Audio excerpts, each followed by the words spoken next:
பொண்ணு வீட்டுக்காரவங்க தான் எல்லாமே செய்யணும். இந்த சமூகத்திலேயே எப்படின்னா நம்முடைய தமிழ் சமூகத்தில் பெண் வீட்டுக்காரருக்கு தான் ஊருக்கு இழைச்சவன் பிள்ளையார் கோயில் ஆண்டின்னு சொல்லுவாங்க பாருங்க.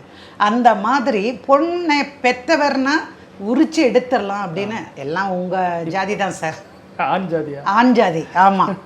பொஞ்சாதி வேணும். ஆனால் ஆண் ஜாதி பண்ணுறதெல்லாம் இப்போ தான் பார்க்குறீங்களே, தனியாகிருந்து வரிசையாக வந்துட்டே இருக்கேன்.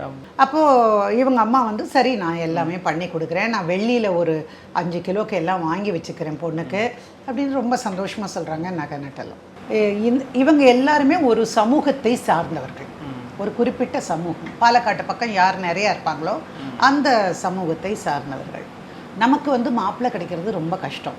ஒன்று, நீ குண்டா இருக்க. 2, நம்ம கம்யூனிட்டிக்குள்ளே கிடைச்சி இங்கே வர்றதுங்கிறதெல்லாம் கஷ்டம்.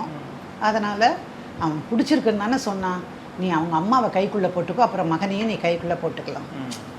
சாதாரண மனிதர்கள் அவங்க அம்மா நினைக்கிறாங்க பொண்ணுக்கு கல்யாணம் பண்ணுறதுக்கு ஒரு நம்பிக்கை விட்டுக்கிற விஷயமா அதை சொல்கிறாங்க. சரின்னு சொல்லி இவளும் வந்து தயாராகிறா. பையன் பார்க்கவும் நல்லா தான் இருந்தான். ஸோ சந்தோஷமாக பார்க்குறா, நிச்சயத்துக்கு வராங்க, அப்போ பார்க்குறா, சிரிக்கிறா. ஆனால் அந்த பையன் பார்க்க தான் செய்கிறான், ஆனால் அவனுக்கு ஒரு சந்தோஷமோ எதுவுமே இல்லை. பக்கத்துலேயே பொண்ணு உட்காந்துட்டுருக்கிறா. இவர் பாட்டுக்கு அந்த கூட்டத்தில் வந்துருக்கிற இளம் பெண்களை எல்லாம் அப்படியே நோட்டம் ஓட்டுறாரு. அப்புறம் ஏங்க நான் பக்கத்தில் உட்காருக்கிறேன், எங்கேயும் உட்காந்துட்டுருக்கிறேன், நீங்கள் எங்கே பார்க்குறீங்க அப்படின்னு.